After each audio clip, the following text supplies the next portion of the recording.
Friends, ఈరోజు republic day. మీ అందరికి కూడా గణతంత్ర దినోత్సవ శుభాకాంక్షలు. ఒక కవి చెప్పినట్టు ఎంతోమంది తల్లులు తన బిడ్డలను కోల్పోయారు స్వాతంత్రం కోసం. ఒక తల్లి ఎన్నో నిద్రలేని రాత్రులను గడుపుంటుంది. ఆ తల్లి ఒక మాట అంది, నా బిడ్డ ఛాతిలో దిగబడ్డ బుల్లెట్ కూడా ఖచ్చితంగా ఏడ్చే ఉంటుంది అని. అది వాస్తవం కదా. అది స్వాతంత్ర పోరాటం. ఇప్పుడు మనం రియల్ హీరోస్ రిపబ్లిక్ డే సందర్భంగా కొంతమంది రియల్ హీరోస్ గురించి తెలుసుకున్నాం. మన దేశానికి అణుసంపదను ఎంతగానో సృష్టించిన మన ప్రియతమ రాష్ట్రపతి ఏపీజే అబ్దుల్ కలాం గారు ఒకసారి ఊటీలోని కున్నూరు తన పర్యటన కోసం వెళ్ళారు. అక్కడ మిలిటరీ హాస్పిటల్లో చికిత్స పొందుతున్న Sam Manik Shah field marshal చికిత్స పొందుతున్నాడని తెలిసి అతన్ని కలవటానికి వెళ్ళాడు. వెళుతూనే అబ్దుల్ కలాం గారు చాలా హుషారుగా, ఏం షా ఫీల్డ్ మార్షల్, ఎలా ఉన్నావు? అంతా బాగానే జరుగుతుందా? ఇక్కడ నీకు ట్రీట్మెంట్ బాగానే ఉంది కదా? ఎలా చూస్తున్నారు మన వాళ్ళు? ఏదైనా కంప్లైంట్ ఉందా అన్నారు. ఒక్కసారిగా ఏపీజే అబ్దుల్ కలాం గారిని చూసిన మన మాణిక్ షా గారు ఎంతో సంభ్రమాశ్చర్యానికి లోనయ్యారు.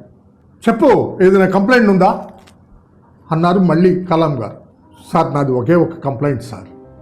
ఏంటి అన్నారు ఆతృతగా. ఏం లేదు సార్, లోకప్రియ రాష్ట్రపతి అబ్దుల్ కలాం గారు నా ఎదురుగా నిలబడ్డారు. అయినా నేను సెల్యూట్ కొట్టలేని పరిస్థితిలో ఉన్నాను. అదే సార్ నా కంప్లైంట్ అన్నారు. దానికి కలాం గారు కూడా కళ్ళ వెంట నీరు పెట్టుకున్నారు.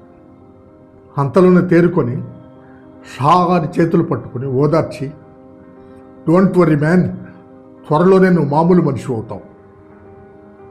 ఏం లేదు, ట్రీట్మెంట్ అంతా చక్కగా జరుగుతుంది, ఓకే, టేక్ కేర్ అని అక్కడి నుంచి బయలుదేరాడు.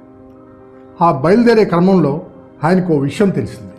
ఫీల్డ్ మార్షల్ షా గారికి రావాల్సిన పెన్షన్ తాలూకు ఎరియర్స్ పూర్తిగా ఆగిపోయాయని. అది మొత్తం కలిసి 1,30,00,000 వరకు ఉంటుంది. అది తెలుసుకున్న కలాం గారు వెంటనే ఢిల్లీ చేరుకొని డిఫెన్స్ సెక్రటరీ గారితో మాట్లాడి ఆయనకి చెందవలసిన 1,30,00,000 చెక్కు రూపంలో తయారు చేసి ప్రత్యేక విమానంలో కున్నూరు పంపారు. వెల్లింగ్టన్ ఊటీ విమానాశ్రయంలో ఆ విమానం ల్యాండ్ అయింది.